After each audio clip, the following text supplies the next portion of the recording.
காலையில ராஜாவுக்கு முரளி கால் பண்ணி அந்த கொரியர் வண்டியோட மொத்த டீட்டெயில்ஸையும் எடுத்துட்டேன். அந்த வண்டியோட நம்பர் ஒரு பைக்கோடது. அதே மாதிரி பிஎம்டி கொரியர்லயும் செக் பண்ணிட்டேன், அது அவங்களோட வண்டி கிடையாதுன்னு சொல்லிட்டாங்க. நம்ம நினைச்ச மாதிரியே ஐரா வேற ஏதோ பிளான் பண்றான்னு சொல்றான்.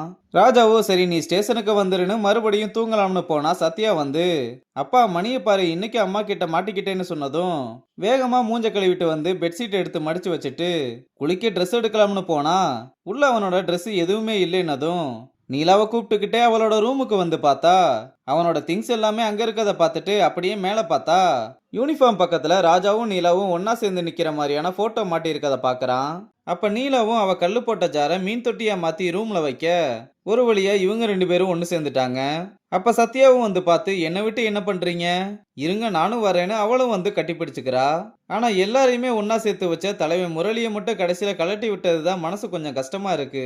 அப்புறம் ராஜா கிளம்பி ஸ்டேஷனுக்கு வந்து முரளி கிட்ட, அந்த விக்கு மேட்டர்லாம் வேலைக்கு ஆகாது, அவனுக்கு நிறைய பணம் தேவை, அதுக்கு அவனுக்கு இருக்கிற ஒரே வழி ட்ரக்கு தான், அதனால ட்ரக் ஏரியால அவனோட ஆக்டிவிட்டி எல்லாம் தெரிஞ்சுக்கணும், ஆனா அதுக்கு தான் என்ன பண்றதுன்னு தெரியலன்னு சொல்ல, நீங்க ஒன்றும் கவலைப்படாதீங்க அதுக்கு நம்ம கிட்ட ஒரு ஆள் இருக்கான்னு சொல்லி சிரிக்கிறான். அது யாருடான்னு பார்த்தா கடைசியில நம்ம வினோத்தை தான் தூக்கிட்டு வந்து உட்கார வச்சிருக்கான். பையன் இன்னும் மலேசியா போறதுக்கு விசாக்காக வெயிட் பண்ணிக்கிட்டு இருக்கான் போல. ராஜாவும் நீ போறதுக்கு முன்னாடி எனக்காக ஒரு வேலை பண்ணணும்னு எல்லா பிளானையும் சொல்லிட்டு உன் ஒய்ஃபுக்கு டெலிவரி ஆயிடுச்சான்னு கேட்க அவனும் இன்னும் ஒரு மாசம் இருக்குன்னு சொல்றான். உடனே ராஜாவும் நீ ஒன்னும் கவலைப்படாத உனக்கு ஒன்னும் ஆகாம நான் பாத்துக்கிறேன்னு சொல்ல, சார் ஒரு பக்கம் நீங்க இன்னொரு பக்கம் என் நண்பன், நான் ஏன் சார் கவலைப்பட போறேன், வேலையை முடிச்சுட்டு கால் பண்றேன்னு சொல்லிட்டு கிளம்புறான். அப்ப வெளியே ஃபங்க்ஷன் டேக்காக டெக்கரேஷன் வேலை எல்லாம் நடந்துகிட்டு இருக்கும் போது லலிதா வந்து கௌதம கூப்பிட்டு அந்த அட்வான்ஸ் விஷயம் என்னாச்சுன்னு கேக்குறா. அவனும் நான் அதை பத்தி பேசிட்டேன், நேர்ல வந்து டேமேஜ் எல்லாம் இருக்கத பார்த்துட்டு எல்லாத்தையுமே கழிச்சிட்டு தான் கொடுக்கறதா சொல்லியிருக்காருன்னு சொல்றான். அப்ப நம்ம பசங்களும் என்னாச்சுன்னு கேட்டா, இங்க இருந்து போர் அடிக்குது, அதான் பாட்டி கூட கொஞ்ச நாளைக்கு கேரளால இருக்க போறேன்னு சொல்ல, எங்க இருந்தாலும் எங்களோட கல்யாணத்துக்கு வந்துடணும்னு சொல்லிட்டு, என்ன முரளி தான் நீ இல்லாம ரொம்ப வருத்தப்படுவான்னு விஷயம் தெரியாம பேசிக்கிட்டு இருக்க. லலிதாவும் எதுவுமே சொல்லாம அமைதியா இருக்கா. அப்ப முரளியும் அந்த பக்கம் தனியா நின்று ரொம்ப ஃபீல் பண்றான்.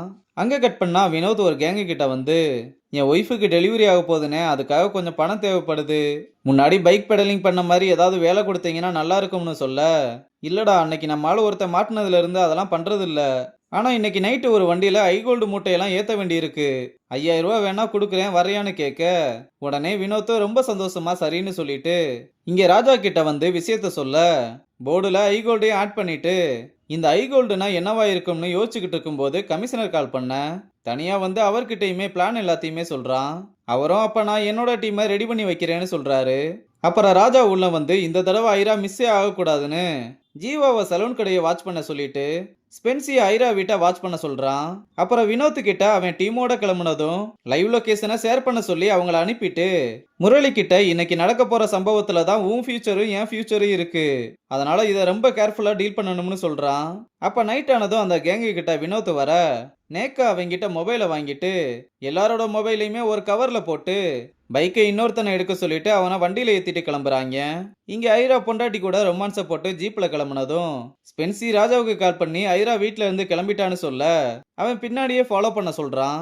இங்க சலூனுக்கும் ஒரு கேங் வண்டியில வந்து எதையோ மூட்டை மூட்டையா ஏத்திட்டு கிளம்புறத ஜீவா ஒளிஞ்சிருந்து பார்த்து ராஜா கிட்ட இன்ஃபார்ம் பண்ண பின்னாடியே ஃபாலோ பண்ண சொன்னா, என்னது ஃபாலோ பண்றதா சார், என்கிட்ட சைக்கிள் தான் இருக்குன்னு சொன்னதும் கடுப்புல கெட்ட வார்த்தையில கண்டபடி திட்டுறான்.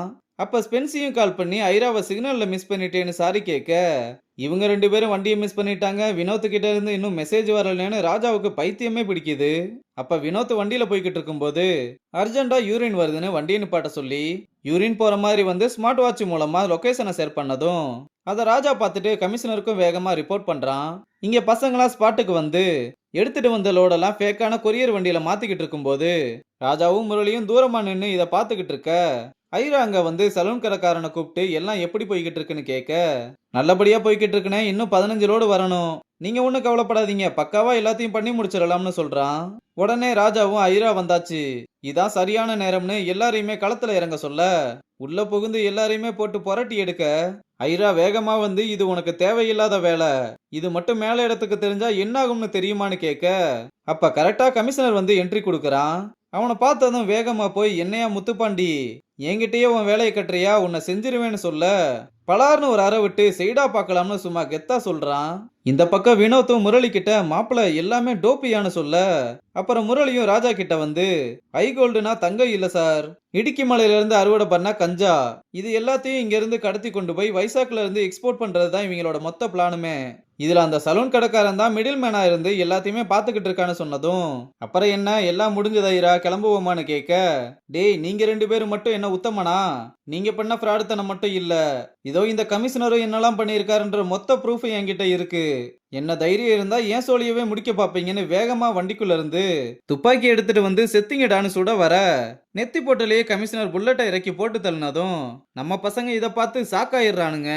அப்ப ராஜா கமிஷனர் கிட்ட வந்து, ஏன் அவனை சுட்ட, அவனை மட்டும் உயிரோட பிடிச்சிருந்தா லோக்கல்ல இருந்து இன்டர்நேஷனல் நெட்வொர்க் வர எல்லாத்தையுமே தூக்கி இருக்கலாம், ஆனா அதெல்லாம் விட்டு எங்க நீ மாட்டிருவியோன்ற பயத்துல தானே சுட்ட, இல்ல அவன் தப்பு பண்றதுக்காக அவனை சுட்டிருந்தா அந்த தப்புக்கெல்லாம் நீயும் தானே அவன் கூட இருந்த, அப்ப உன்னை சுடுறதுல என்னையா தப்பு இருக்குன்னு வேகமா துப்பாக்கியை நீட்ட, கமிஷனர் நேக்கா முரளி பக்கம் கண்ணை நீட்டவும் ராஜா ஆஃப் ஆயிடுறான். பயப்படாதயா, சும்மாதான் பயமுறுத்தினேன், இவனை பிடிச்சா மட்டும் எல்லா உண்மையும் சொல்லிடுவானா, உனக்கு ஐரா பத்தியும் அவனோட நெட்வொர்க் பத்தியும் என்னடா தெரியும்னு சொல்ல ஆரம்பிக்க, அது என்ன சொல்றாங்க அப்படின்றத நமக்கு சஸ்பென்ஸ்லயே வச்சுட்டாங்க. ஒருவேளை சீசன் 2க்கு அதுதான் மெயினா கூட இருக்கலாம். நான் சுயநலவாதி தான், ஆனா உன்னை விட எனக்கு இந்த டிபார்ட்மெண்ட் மேல மரியாதை இருக்குன்னு சொல்லிட்டு ஒரு போலீஸை கூப்பிட்டு தற்காப்புக்காக நான் சுடுற மாதிரி ஆயிடுச்சுன்னு ரிப்போர்ட்டை எழுத சொல்றான். அப்புறம் முரளியும் ராஜா கிட்ட கண்ணை வாங்கி கமிஷனர் கிட்ட கொடுத்துட்டு ராஜாவையும் வினோத்தையும் கூப்பிட்டு கிளம்புறான். அப்ப கமிஷனர் கூட இருந்தவன், என்ன சார் உங்க நெத்தி போட்டுலயே கண்ணை வைக்கிறான், நீங்க வாட்டுக்கு அவனை சும்மா விட்டுட்டீங்கன்னு கேட்க, அவங்களுக்கு வேற அசைன்மெண்ட் வச்சிருக்கேன், ஒருவேளை அதுலயும் தப்பிச்சு வந்தா அவங்களுக்கும் இந்த நிலைமை தான் சொல்றதோட இந்த எபிசோட முடிச்சிருக்காங்க.